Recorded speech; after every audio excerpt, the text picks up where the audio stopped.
मंडणगड नगरपंचायतीसाठी मंजूर झालेल्या जवळपास 42 कोटी रुपयांच्या नळपाणी योजनेवरून आता श्रेयवाद रंगू लागलाय। या नळपाणी योजना खरं तर ही आपणच पूर्णत्वास नेल्याचा दावा योगेश कदम आणि खासदार सुनील तटकरे यांच्यात आता शाब्दिक द्वंद्व रंगलाय। रायगड जिल्ह्यात याआधी पालकमंत्री पदावरून वाद रंगला होता आणि आता महायुतीतील नेत्यांमधील बेबनाव या निमित्तानं पुढे आला होता। आता नव्यानं नळपाणी योजनेवरून नवा वाद रंगलाय। पाहूया।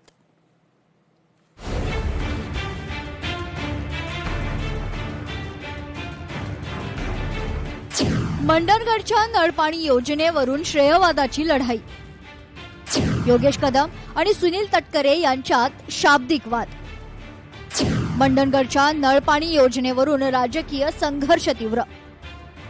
मंडणगडच्या 42 कोटींच्या नळपाणी योजनेवरून आता श्रेयाचं राजकारण चांगलंच तापलंय। स्थानिक आमदार आणि मंत्री योगेश कदम यांच्या सोशल मीडिया पोस्टपासून याची सुरुवात झाली। दिलेला शब्द पूर्ण केला असा दावा करत कदम यांनी या योजनेचं श्रेय घेतलं। त्यानंतर खासदार सुनील तटकरे यांनी थेट पत्रकार परिषद घेऊन या योजनेसाठी सातत्यानं मीच पाठपुरावा केला असा प्रतिदावा केलाय आणि आता पुन्हा योगेश कदम यांनी पलटवार केलाय। पाठपुरावा केला असेल तर पुरावे द्या, मंत्रालयात फाईल कुठे आहे हे तरी खासदारांना माहिती आहे का असा थेट सवाल योगेश कदम यांनी उपस्थित केलाय। मंडणगडच्या नळपाणी योजनेवरून आता राजकीय संघर्ष अधिकच तीव्र झालाय। स्थानिक आमदार योगेश कदम यांच्या सोशल मीडिया पोस्टमध्ये कदम यांनी मुख्यमंत्री देवेंद्र फडणवीस, उपमुख्यमंत्री एकनाथ शिंदे आणि राज्य सरकारचे आभार मानत निवडणुकीत जनतेला दिलेला शब्द पूर्ण केल्याचा दावा केलाय। योगेश कदम यांच्या या पोस्टनंतर राजकीय वातावरण तापलंय। रायगड रत्नागिरीचे खासदार सुनील तटकरे यांनी पत्रकार परिषद घेत या दाव्यावर प्रतिक्रिया देत वेगळाच दावा केलाय। खासदारांच्या या वक्तव्यानंतर श्रेयाच्या राजकारणाला नवं वळण मिळालंय।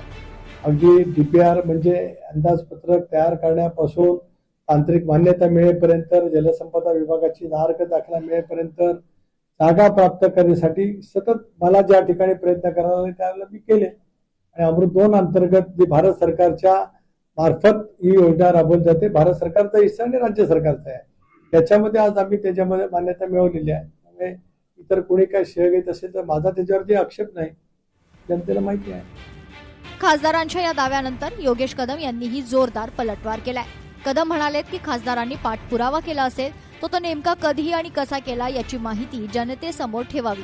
इतक्यावरच ते थांबले नाहीत तर त्यांनी पुढे टीका करत या योजनेबाबत खासदारांना कोणतीही माहिती नाही, मंत्रालयात या नळपाणी योजनेची फाईल नेमकी कुठे आहे हेही त्यांना माहीत नसावं असं म्हणत खासदार सुनील तटकरे यांच्यावर निशाणा साधलाय। कदाचित खासदार महोदयांना माहिती नाहीये नळपाणी योजना मंजूर झालेली आहे, परंतु त्याचं योजनेकरिता आरोग्य विभागाच्या एका जागेचा प्रस्ताव हा शासनाकडे प्रलंबित आहे आणि जोपर्यंत तो प्रस्ताव मंजूर होत नाही तोपर्यंत योजना ही कार्यरत किंवा ह्याचं योजनेचं काम चालू होऊ शकणार नाहीये। ही त्यांना कदाचित माहिती पण नाहीये, कारण ते पाठपुरावाच करत नाहीयेत। मंत्रालयामध्ये फाईल सध्या ती कुठे आहे हे पण त्यांना माहिती नसावं। एकीकडे दिलेला शब्द पूर्ण केला असा योगेश कदम यांचा दावा आणि दुसरीकडे या योजनेसाठी आम्हीच पाठपुरावा केला असा खासदार सुनील तटकरे यांचा प्रतिदावा। मंडणगडच्या पाणी योजनेवरून श्रेयवादाचं राजकारण आता थेट आरोप प्रत्यारोपांच्या टप्प्यावर पोहोचले।